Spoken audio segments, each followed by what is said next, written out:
میں آپ کو ذرا اس جو انسانوں میں سے انسان دشمنی کا جن کا سب سے بڑا رول ہے، میں ان کی 2000 سالہ تاریخ کا آپ کے سامنے نقشہ رکھنا چاہتا ہوں۔ ان 1400 سال کا تو میں نے صرف 4 آپ کو پوائنٹس بتائے۔ موسیٰ سے عیسیٰ تک 1400 برس علیہ الصلوۃ والسلام، 2 مرتبہ عروج، 2 مرتبہ زوال، اشیریوں کے ہاتھوں پٹوائی، بابلیوں کے ہاتھوں پٹانا، گریکس کے ہاتھوں مرمت، رومنز کے ہاتھوں مرمت۔ یہ جو 2000 سال ہیں، کیونکہ اب تو ظاہر بات ہے 21ویں صدی شروع ہو گئی، 20 صدیاں حضرت مسیح کو پوری ہو گئی۔ پہلی بات نوٹ کیجئے، حضرت مسیح کی پیدائش ہے سن 1 قبل مسیح۔ یہ نقطہ آپ نے کبھی سنا ہے یا نہیں؟ جب ملینیم کا سلسلہ شروع ہوا تھا پچھلے سال، تو میں نے بیان کر دیا تھا کہ ایک عجیب حساب کے اندر انہوں نے غلطی کی ہوئی ہے۔ حضرت مسیح کی پیدائش ہوئی 25 دسمبر کو، سن انہوں نے شروع کر دیا کہ اس کے بعد جنوری آئی تو پہلا سال شروع ہو گیا۔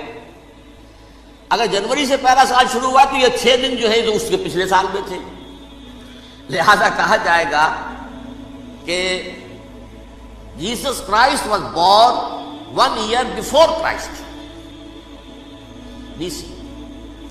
تو 1 قبل مسیح میں حضرت مسیح کی پیدائش ہوئی۔ یہ آخری اسرائیلی نبی اور رسول۔ یہودی علماء کی مخالفت، دشمنی، سولی پر چڑھوا دینا میں بیان کر چکا ہوں۔ سن 33 عیسوی میں، جبکہ حضرت مسیح کی عمر 33 برس تھی، اللہ تعالیٰ نے انہیں زندہ آسمان پر اٹھا لیا، لیکن یہودیوں نے اپنے خیال کے مطابق انہیں سولی پر چڑھوا دیا، ان کی موت واقع ہوئی۔ اگرچہ اس کے بعد یہ اختلاف ہے، یہودی کہتے ہیں وہ سولی پر چڑھ گیا، ختم ہوا، مر گیا۔ عیسائی کہتے ہیں نہیں، انتقال ہوا ہے مسیح کا صلیب پر، لیکن پھر وہ دوبارہ زندہ ہو گئے ہیں۔ ان کی لاش ایک غار میں رکھ دی گئی تھی، وہاں ریزریکشن ہو گیا، ان کا باعث بعد الموت وہی ہو گیا، اور پھر انہیں اللہ نے زندہ آسمان پر اٹھا دیا۔ تو ہمارے اور عیسائیوں کے درمیان نوٹ کر لیجیے، یہ چیز مشترک ہے کہ حضرت مسیح آسمان پر زندہ اٹھائے گئے۔ فرق کیا ہے؟ وہ سمجھتے ہیں کہ سولی دیے گئے، سولی پر مرے، پھر زندہ ہوئے، پھر گئے۔ ہم سمجھتے ہیں کہ نہیں، وما صلبوہ وما قتلوہ، انہوں نے نہ صلیب دے سکے انہیں اور نہ انہیں قتل کر سکے، بل رفعہ اللہ الیہ، اللہ نے اٹھا لیا۔ پھر ہمارا اور یہ اس کا عیسائیوں کا ایک اور اتفاق ہے، سیکنڈ کمنگ آف جیسس، حضرت مسیح دوبارہ آئیں گے۔ یہ عیسائیوں کا بھی عقیدہ ہے اور ہمارا بھی۔ بہرحال تو جیسا کہ میں نے عرض کیا کہ اس وقت یہ عذاب استیصال، عذاب اکبر کے مستحق ہو چکے تھے، لیکن اللہ نے ان کی مدت دراز کی ہے۔ لیکن ان پر دنیاوی عذاب کا ایک کوڑا جو ہے اللہ تعالیٰ کی طرف سے اسی وقت برسا، دنیاوی عذاب دنیا میں رہتے ہوئے ختم نہیں کیا۔ 37 برس بعد حضرت مسیح کے رفع سماوی کے 37 برس بعد سن 70 میں یہودیوں نے بغاوت کی رومیوں کے خلاف۔ رومی ٹائٹس جنرل تھا ایک، اس نے پھر جو حملہ کیا ہے، 1,33,000 یہودی ایک دن میں قتل کیا یروشلم میں، اور ہیکل سلیمانی گرا دیا۔ وہ ہیکل پہلے بھی گرا تھا، پہلے 1400 سال کے دوران میں بھی نبوکڈنیزر نے گرایا تھا، لیکن پھر اس کے 150 سال بعد انہوں نے دوبارہ بنا لیا تھا، اس لیے وہ اسے سیکنڈ ٹیمپل کہتے ہیں۔ پہلا ٹیمپل جو حضرت سلیمان نے بنایا تھا، نبوکڈنیزر نے گرا دیا 587 قبل مسیح میں، پھر دوبارہ انہوں نے 150 سال کے بعد بنا لیا۔ وہ اس تاریخ کا حصہ ہے، میں نے جس کے بارے میں آپ کو تفصیل نہیں بتائی۔ اس میں یہ ہوا سن 70 میں وہ گرا دیا گیا، وہ آج تک گرا پڑا ہوا ہے۔ نمبر 2، یہ کہہ دیا گیا کہ یہودیوں اس ارض فلسطین سے نکل جاؤ، تم یہاں نہیں رہ سکتے ہو۔ لہذا جس کا جہاں سینگ سمایا چلا گیا، یورپ میں چلے گئے، ایشیا میں آ گئے، عرب میں آ گئے، یہ 3 قبیلے جو رات بھی میں نے عرض کیا تھا، بنو قینقاع، بنو نذیر اور بنو قریظہ، یہ وہاں سے آ کے مدینے میں آباد ہو گئے۔ جس کا جہاں سینگ سمایا، افریقہ میں، ہندوستان میں، جہاں چلے گئے، ڈایاسپورا اسے کہتے ہیں، وہ آپ نوٹ کر لیجیے اس لفظ ڈایاسپورا، ہمارا دور انتشار، جبکہ ہمیں ہماری اصل سرزمین تو فلسطین ہے، حضرت ابراہیم کا مسکن، حضرت اسحاق حضرت یعقوب کا مسکن فلسطین، یہ ہے ہماری اصل جاگیر، یہ تو ہماری جدی پشتی جاگیر ہے، لیکن یہاں سے نکال دیے گئے سن 70 عیسوی میں، اور وہاں سے لے کے 1917 تک ان کا ڈایاسپورا جاری رہا۔ یہ دور انتشار ہے۔ اس دور انتشار کے اب چند حصے ہیں جس کو میں چاہتا ہوں کہ آپ علیحدہ علیحدہ سمجھ لیں۔ دور انتشار کا جو پہلا جو ہے تقریباً 300 برس، رومی حکمران تھے، وہ یہودیوں کے بھی دشمن تھے اور عیسائیوں کے بھی دشمن تھے، عیسائی اور یہودی ایک دوسرے کے بھی دشمن تھے، لیکن رومی سمجھتے تھے کہ یہ ایک ہی تھیلی کے چٹے بٹے ہیں۔ رومیوں کے نزدیک عیسائی بھی یہودیوں ہی کا ایک فرقہ تھے، کوئی علیحدہ مذہب تو تھا ہی نہیں، لہذا رومی جو ہیں رومنز وہ ان دونوں کو ستاتے تھے، مارتے تھے، اور یہ آپس میں لڑتے تھے، یہودی عیسائیوں کو مارتے تھے، عیسائی یہودیوں کو مارتے تھے۔ یہ ہے 300 برس تک کی تاریخ۔ سن 300 عیسوی میں کیا ہوا؟ ایک معجزہ ہو گیا۔ بہت عظیم ایمپرر کانسٹینٹائن، قسطنطین اعظم، رومن ایمپررز میں سے بہت بڑا ایمپرر، وہ عیسائی ہو گئے۔ اب تو معاملہ بالکل تلپٹ ہو گیا، پوری سلطنت عیسائی ہو گئی۔ اب عیسائیوں کے عیش ہو گئے اور یہودیوں پہ مار پڑنی شروع ہوئی۔ اب عیسائیوں کا آپ خود سوچئے کہ جنہیں وہ خدا بنا بیٹھے ہیں، خدا کا بیٹا قرار دے رہے ہیں، ان کے قاتل کون؟ یہودی بدماش۔ لہذا ان کی وہ پٹائی شروع ہوئی ہے یورپ میں، پوری رومن امپائر میں انہیں ذلیل کیا گیا، شہروں میں آمد بند، علیحدہ رہو، گھیٹوز کے اندر رہو۔ یہودی کا نام جو ہے وہ گالی بن گیا، جیسے آج بھی یہودی گالی کہتے ہیں، جیسے خنزیر کا لفظ، آخر وہ بھی اللہ کی مخلوق ہے، لیکن آپ کو معلوم ہے کوئی شخص زبان پہ نام نہیں لانا چاہتا خنزیر کا، سور کا، ہے تو مخلوق، وہ بھی ایک حیوان ہے۔ ایسے ہی یہ ہے یہودی گالی، گالی۔ لہذا ایک طرف تو ان دونوں کے درمیان دشمنی، جس کو قرآن کہتا ہے وَأَغْرَيْنَا بَيْنَهُمُ الْعَدَاوَةَ وَالْبَغْضَاءَ، ہم نے ان کے مابین دشمنی جو ہے پیدا کر دی ہے۔ اور جب یہ پوری سلطنت عیسائی ہو گئی تو قافیہ تنگ ہو گیا یہودیوں کا۔ اب آئیے 571 عیسوی، یعنی جب کہ ڈایاسپورا کو کتنا عرصہ ہو چکا تھا؟ 500 برس۔ سن 70 سے شروع ہوا نا ڈایاسپورا، جب ٹائٹس نے گرایا ہے ہیکل کو اور نکال باہر کیا انہیں فلسطین سے، بھاگ جاؤ یہاں ایک یہودی بھی نہیں رہے گا، فلسطین سے نکال دیے۔ اس کے پورے 500 برس بعد سن 571 عیسوی میں حضور کی پیدائش ہوئی، ولادت باسعادت محمد رسول اللہ صلی اللہ علیہ وسلم۔ 610 میں آپ پر وحی کا آغاز ہوا، لیکن حضور کے ساتھ ان کا معاملہ کیا رہا؟ اول تو جبکہ حضور ابھی مکے ہی میں تھے، یہودیوں نے ریشہ دوانیاں شروع کر دی حضور کے خلاف۔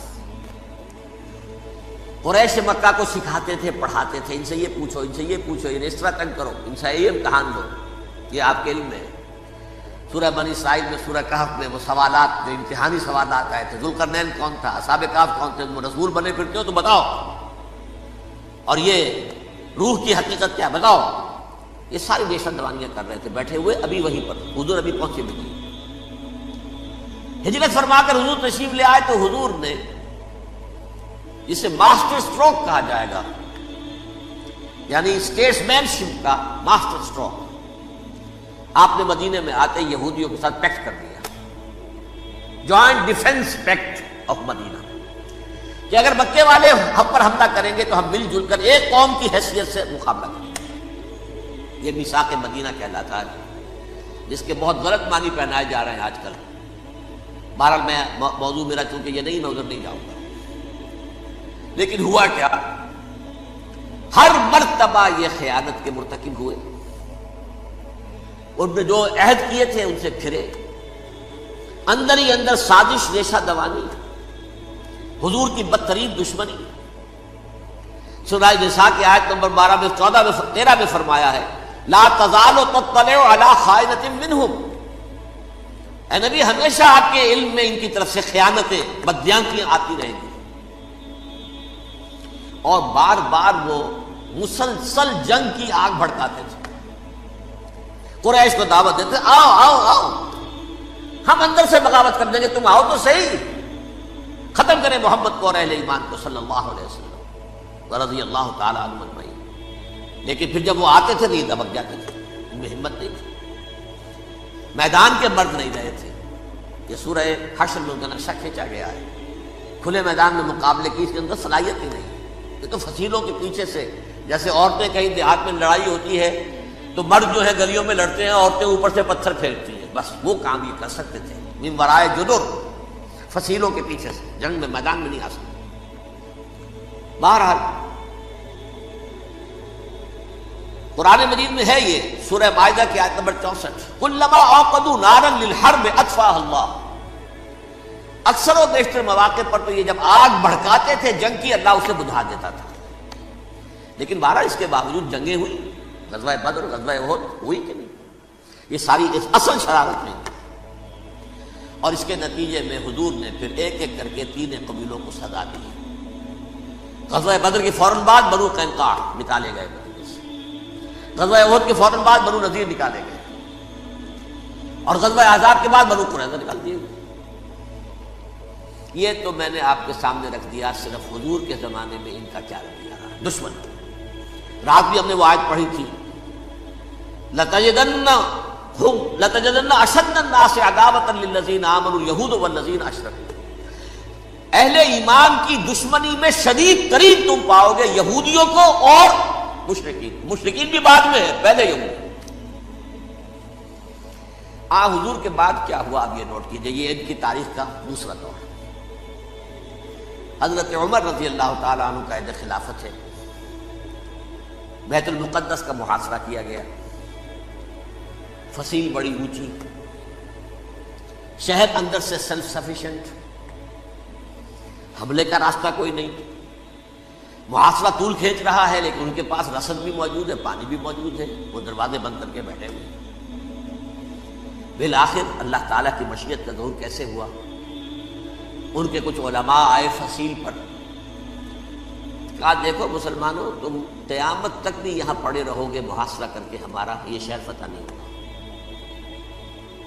ہاں ایک درویش بادشاہ کے ہاتھوں یہ شہر فتح ہونا ہے، لیکن تمہارے اندر ہمیں وہ نظر نہیں آ رہا. ابو عبیدہ بن الجراح رضی اللہ تعالی عنہ، امین هذه الامہ، ان کا فوراً ذہن گیا وہ درویش بادشاہ مدینے میں بیٹھا ہوا ہے، عمر رضی اللہ تعالی. اب ایک اور عمر بھی ہے جو قندھار میں بیٹھا ہے. نقشہ وہی ہے، سادگی کی حد تک نقشہ وہی ہے، بالکل وہی، اپنی آنکھوں سے دیکھا وہی سادگی. عمر اول، عمر ثانی تھے عمر بن عبد العزیز. اب ایک اللہ کے فضل سے اللہ تعالیٰ ایدہ اللہ بنصرتہ، اللہ تعالیٰ ان کی نصرت فرمائے، دشمنوں کو ان کے مقابلے میں نیست و نابود کرے. انہوں نے ریکویسٹ بھیج دی کہ حضور تشریف لائیے، یہ شہر فتح ہو جائے گا. وہ ہے سفر تاریخی، اتنا طویل سفر، تقریباً 700 میل، ایک اونٹ، ایک خادم، ایک منزل پہ امیر المومنین اوپر بیٹھے، خادم آگے چل رہا ہے، اگلی منزل پہ خادم اوپر بیٹھا ہے، امیر المومنین آگے جا رہا ہے. اور جب پہنچے ہیں تو وہ باری تھی خادم کی. انہوں نے ہاتھ جوڑ لیا، حضور خدا کے لیے تم کیا کہیں گے لوگ، وہ میرا برا حال کر دیں گے، تمہیں شرم نہیں آئی؟ امیر المومنین پیدل آگے چل رہے، لکیل پکڑ کر، اور تم بیٹھے ہو اوپر براجمان ہو. حضرت عمر فرمایا الدور دورک، نہیں باری تمہاری، بیٹھ. اس حال میں پہنچے ہیں. اور پھر یہ کہ ابو عبیدہ بن الجراح آئے ہیں، استقبال کیا ہے تو دیکھا ہے اس حال میں چلے آ رہے ہیں. عمر نکیل پکڑے ہوئے چلے آ رہے ہیں، اور کہتے ہیں کہ کہیں کیچڑ ویچڑ تھا، جوتے خراب ہو گئے تھے، وہ بھی اتار کے ہاتھ میں پکڑے ہوئے، کپڑے تو تھے ہی پھٹے ہوئے. انہوں نے کہا بھی حضرت ابو عبیدہ نے، دیکھیے یہ بڑا متمدن ملک ہے، بڑا مہذب علاقہ ہے یہ، آپ ذرا حلیہ اپنا دوست فرما لیں تب جا کے پیش ہم آپ کو کریں گے. آپ نے فرمایا نحن قوم اعزنا اللہ بالاسلام، ہم وہ قوم ہیں جنہیں اللہ نے عزت دی ہے اسلام کے ذریعے سے. کپڑوں کے ذریعے سے نہیں، دولت کے ذریعے سے نہیں۔ اسی حال میں گئے ہیں، اوپر سے انہوں نے کھڑے ہو کر نشانیاں دیکھی ہیں، اپنی کتابیں کھولی، ہاں یہ وہی ہے، اچھا لو جی سرنڈر، شہر تمہارے ہاتھ میں۔ خون کا ایک قطرہ نہیں بہا اور بیت المقدس فتح ہوا۔ لیکن اس وقت حضرت عمر نے ایک نرمی یہ کی کہ یہودیوں کے لیے بھی اسے اوپن سٹی قرار دے دیا۔ یہ احسان عظیم حضرت عمر کا، اس سے پہلے یہودی آ ہی نہیں سکتا تھا، داخل ہی نہیں ہو سکتا تھا، وہاں وہ آ کر وزٹ نہیں کر سکتا تھا، زیارت نہیں کر سکتا تھا اپنے مقدس مقامات کی۔ حضرت عمر نے یوں سمجھیے کہ تقریباً 550 برس کے بعد ان کے لیے راستہ کھولا ہے کہ ہاں تم آ سکتے ہو، زیارت کر سکتے ہو۔ لیکن یہ عیسائیوں نے لکھوایا معاہدے کے اندر، انہیں یہاں آپ آباد ہونے کی اجازت نہیں دیں، لیکن کم وزٹ دی پلیسز، دیکھیں زیارتیں کریں اور جائیں۔ یہ معاہدہ حضرت عمر کا ہے رضی اللہ تعالیٰ، جو پھر خلافت راشدہ کے بعد بنو امیہ نے بھی اس کو آرڈر کیا، بنو عباس نے کیا، پھر جو ہمارے یہ ترکوں میں اندر خلافت آئی تو ترک خلفاء نے بھی اس معاہدے کی پوری پابندی کی۔ فلسطین میں آ سکتے ہیں یہودی، صرف زائرین کی حیثیت سے، وہاں آباد نہیں ہو سکتے۔ اب آئیے اگلا دور آیا حضرت عثمان کا دور خلافت۔ یہ ہے وہ وقت کہ اب یہود نے امت مسلمہ کی پیٹھ میں چھرا ڈالا۔ وہ کیسے؟ ایک یہودی عبداللہ ابن سبا اسلام کا لبادہ اوڑھ کر آ گیا، معاشرے کا جائزہ لے لیا، ان میں بنو ہاشم اور بنو امیہ میں جو پرانی کشاکش تھی اس کے کچھ نہ کچھ جراثیم باقی ہیں، اگر ان کو ذرا بھڑکا دے تو مسلمانوں میں انتشار پیدا ہوگا۔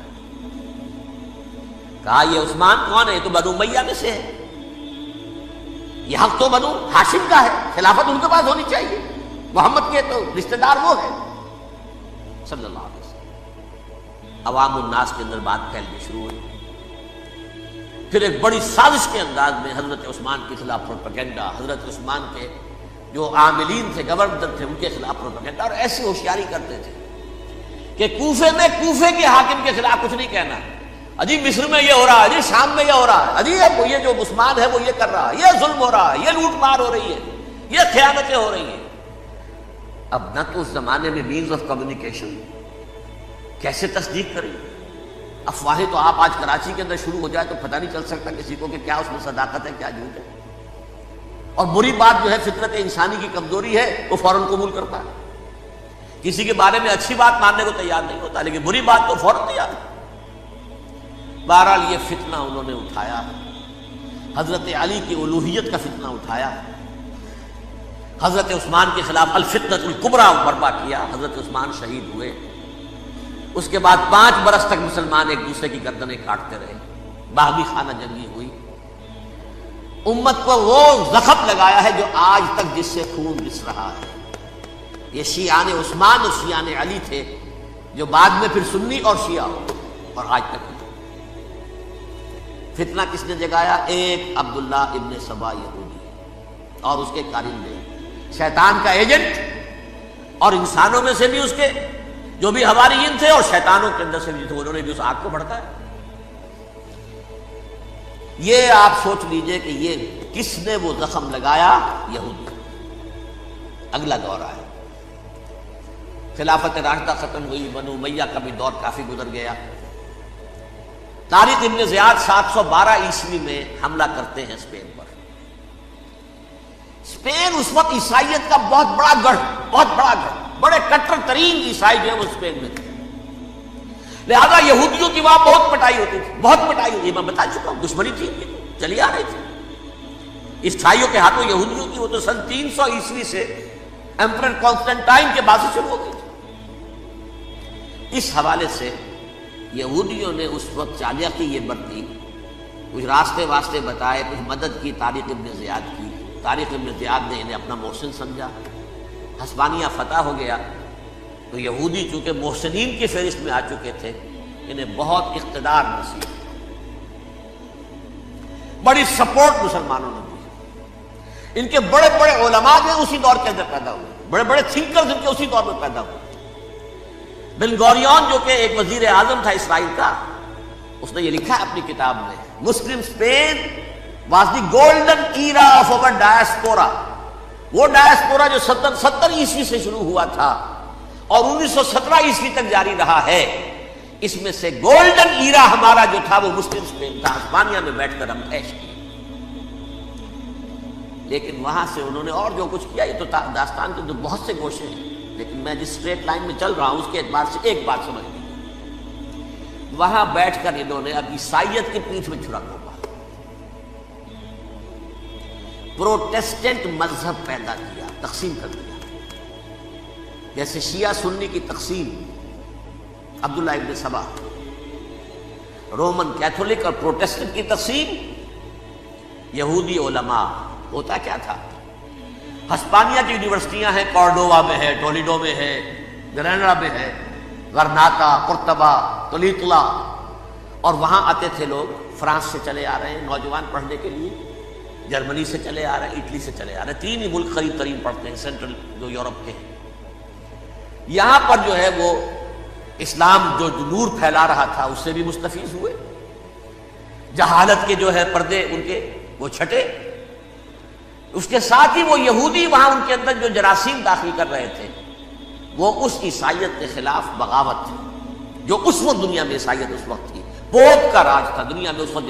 یورپ میں جو عیسائیت تھی اس میں ایک طرف بادشاہ تھے، لیکن بادشاہوں کی حیثیت وہاں پر یوں سمجھ لیجئے کٹ پتلیوں کی تھی. اصل قوت پوپ کے ہاتھ میں تھی.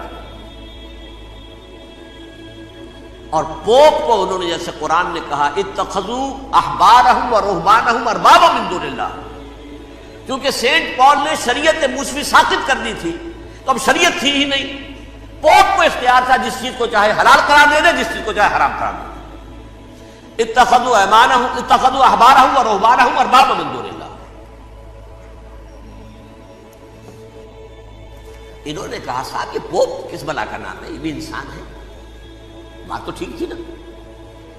اصل حیثیت تو کتاب کی ہونی چاہیے، ڈیوائن بک، دی ریویلڈ اسکرپچر.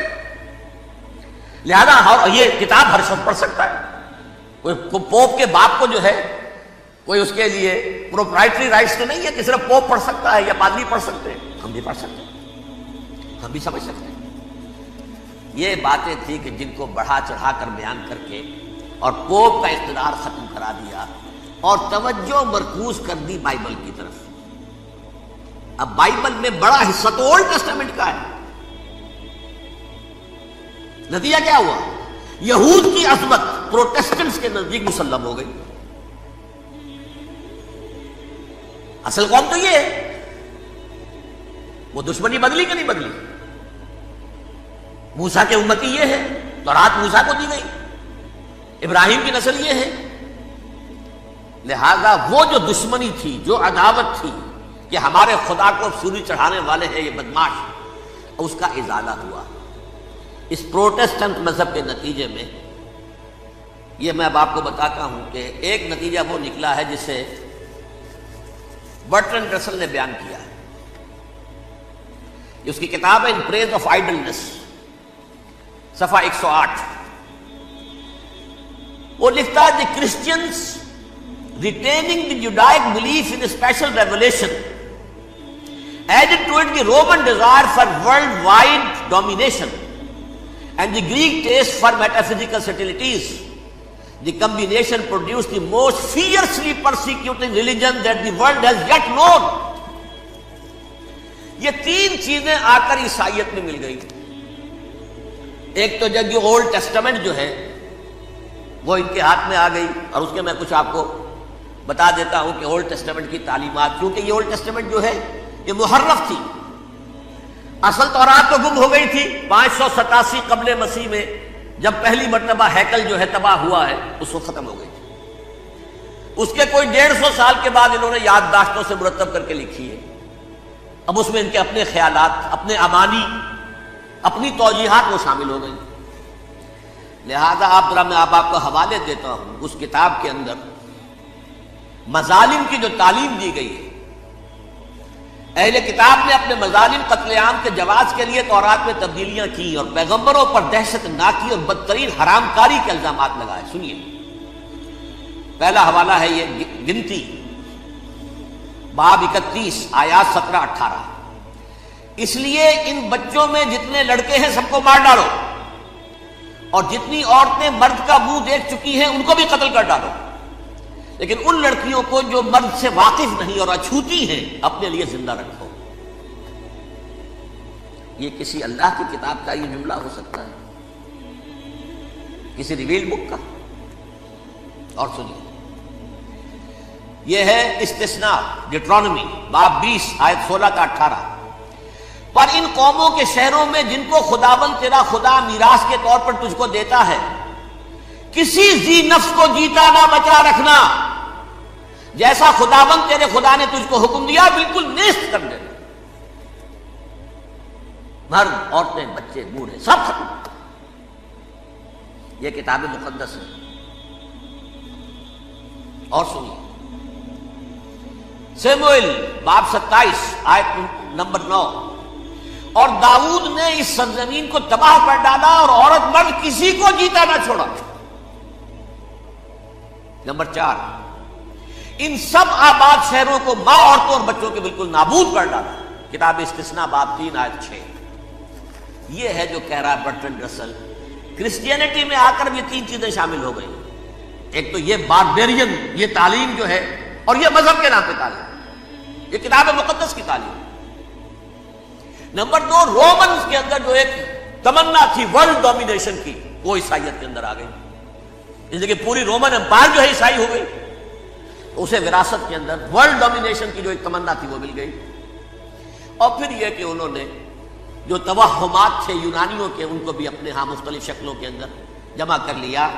ان 3 چیزوں کا the combination produced the most fiercely persecuting religion that the world has yet known. اس کے نتیجے میں دنیا میں تاریخ انسانیت کے اندر جو بدترین خوخار ترین مذہب ہو سکتا ہے وہ شکل عیسائیت نے اختیار کی. اور اس کا مظہر عتم کیا تھا؟ نوٹ کیجیے، صلیبی جنگیں. ایک بار ٹائم ٹیبل کے اعتبار سے نوٹ کر لیجیے گا. فرسٹ ملینیم ختم ہوا، سیکنڈ شروع ہوا. ان کے 1000 سال ختم ہوئے تو 11ویں صدی میں سیکنڈ ملینیم شروع ہوا، تو پہلی صلیبی جنگیں ہوئی. لاکھوں مسلمان قتل ہوئے. صرف یروشلم کے اندر اتنا خون بہایا ہے کہ خود ان کے ہسٹورینز لکھتے ہیں کہ جب ان صلیبیوں نے جب گھوڑوں کے ساتھ وہ چل رہے تھے گلیوں میں تو ان کے گھوڑوں کے گھٹنوں تک خون کی ندی بہ رہی ہے. جہاں سے گزرے ختم کرتے چلے گئے، آبادیاں کی آبادیاں ختم کر. اگرچہ اس کروسیڈ میں گیہوں کے ساتھ گھن بھی پسا، یہودی بھی بہت مارے گئے. یہ فرانس سے، جرمنی سے جب یہ کروسیڈرز آ رہے تھے 3000 میل کا سفر طے کر کے آئے تھے. سوچئے تو صحیح، اربن ثانی پوپ جو تھا آگ لگا دی تھی اس نے پورے یورپ کے اندر. شرم سے ڈوب مرو، تمہارے مقدس علاقے مسلمانوں کے ہاتھ میں. انفیڈلز، یہ کافر، یہ مرتد، یہ ملحد. مسیح جہاں پیدا ہوا، مسیح کو جہاں سولی دی گئی، وہ کہاں ہے؟ ان کے ہاتھ میں. وہ آگ لگائی ہے، 3000 میل کا فاصلہ طے کر کے یہ قوم آئی ہے، اور جو تباہی مچائی ہے. تاریخ انسانی میں ایسی بربریت کی کوئی مثال. اور یہ ان کے اپنے ہسٹورینز لکھتے ہیں شرم کے بارے میں. ایسے محسوس ہوتا ہے جیسے ان کی گردنیں جھکی جا رہی ہیں.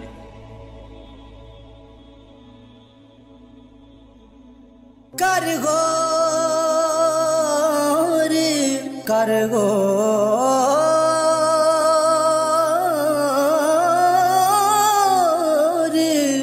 ہتھاں دیاں انگلیاں تے